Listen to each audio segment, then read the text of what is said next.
Living in a capitalistic world, it's hard not to constantly be worrying about money, especially as a freelancer in a creative type of profession. However, as my journey as a designer has continued and I've gotten some more stable income, I've started to realize that a good project doesn't have to be one that just pays well. The two things I look for in a rewarding project is if I'm going to learn something or make connections with people I respect. I believe if a job has those two things and you're pretty good for the month, it can make up for some of the lack of pay. Don't get me wrong, we all need money, but I think the pursuit of that as my singular focus in the past has kind of clouded my judgment and made it so I passed up on cool opportunities at the time, even if I could have afforded to do them. So like the title said, I think a good project has at least two of these three things: pays well, you learn something, or you make connections. The two most common things that I see in a project has kind of evolved with me as I've grown as a designer as well. When I was younger, I didn't know how to charge correctly and I probably wasn't worth that much to begin with. So as a result of that, a lot of my projects were focused on learning stuff and making connections. I'd be working with businesses I really had no right to be working with and just doing things I didn't even really know how because I wanted to learn stuff. And I would also try to collaborate with others in my local community, work on zines and different things like that. Learning stuff is super valuable, and I think it's good to constantly be focusing on new things, and you can learn those things while working, not just in school or classes. You can do it on real projects. I think a way to do that is I encourage you to take on projects that maybe intimidate you or things that you might not think you're ready for and you're gonna have to learn along the way. That whole fake it till you make it thing. And this can apply to singular projects or even jobs as a designer. If you don't really fit the exact summary of what they're looking for, you can always kind of figure it out when you're there. I think a lot of people don't tell you that, but they've all done that type of thing in the past. So in addition to learning, making connections was also super crucial at the time. And I was starting out making connections with people in my local community or people who went to my school in Chico. I would kind of try to be a facilitator in the design community and connect different types of people, the classmates or other designers or creatives, and kind of bring us all together for some cool projects or brainstorming type stuff. As I graduated though and worked my way through my first two salary positions and went freelance, I started working on projects that helped me make connections and paid well. I didn't learn a lot from these specific jobs, but they did pay well, and I was making connections with people I thought I could work with in the long term. Also, I just had to make money to keep up with the rent and all that stuff in LA. I wanted to set myself up so I had a nice little fund for if I ever wanted to go full-time freelance like I am now. I wanted to make connections with people and always keep kind of a good conversation going with the clients I had, so that way later down the line they'd think of me and hire me for more projects. At the time though, the stuff was super boring. Like I said, I'd work on infographics for like healthcare companies, on a more corporate branding type stuff, flyer designs for local events, and just stuff that wasn't always the most creatively fulfilling, but I did try to make the best out of it and it paid well. So at the time, it was fulfilling what I needed it to do. So I'm not gonna tell you don't have to worry about money all the time. I know how it is. That's why I'm explaining this period right now. This career can definitely be seasonal at times, and sometimes I feel like as a designer, it really is a feast or famine type of situation. So you gotta be prepared for the bad months and kind of stack up a nice little nest egg during the good times. As I got a little more established in my career though and started making more money from some ongoing design projects as well as some side hustles that I started during COVID, like this YouTube channel or the Patreon,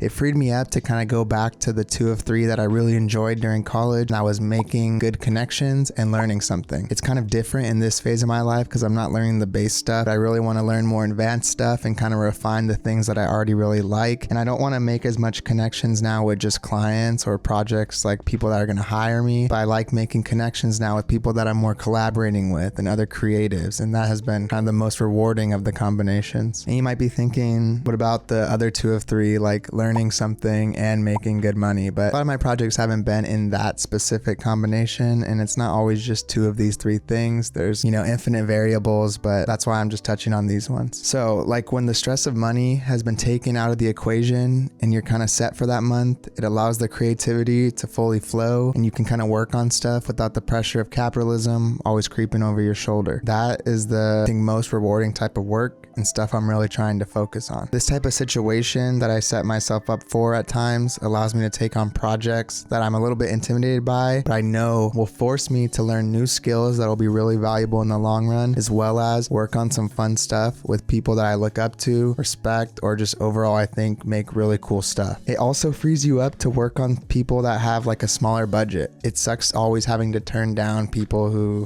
don't have the budget for it. Maybe it's friends or something that looks really cool because because you have that stress of needing to pay rent, pay bills, or whatever it may be. Like in the past, I've turned down a lot of projects that I could have done with my friends, like album art and small projects they were kind of developing, because I really needed to spend all my time on the more branding or corporate stuff to make money to, you know, just survive. But once you kind of get to a better situation, or even in small different areas of your life, when you have a better situation, it frees you up to do that stuff. And I think it's important to not always be worrying about just the does it pay well thing. That stuff's cool, and it's cool to work with people that you know and not have to worry about getting the most money out of them or whatever. Overall, you know, if you had to choose the two of three, those are the most rewarding: learning something and making cool connections. But there are some unicorn type projects out there, you know. There are projects that have all three of these, and I've had a few of these cool projects that paid super well. I learned a bunch of stuff and I made some cool connections, and in the past that's surrounded me around cool business people, cool creatives,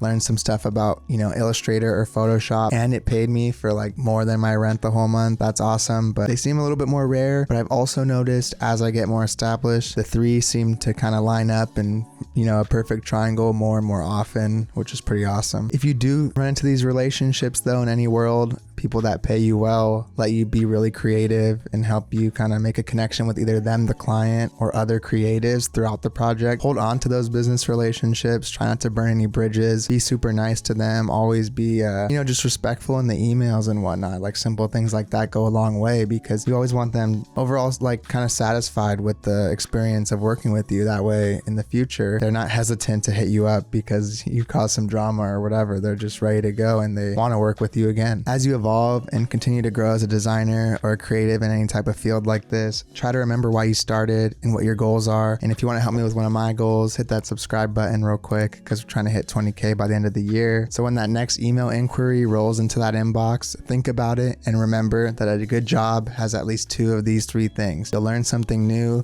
you'll make good connections, or it'll pay well.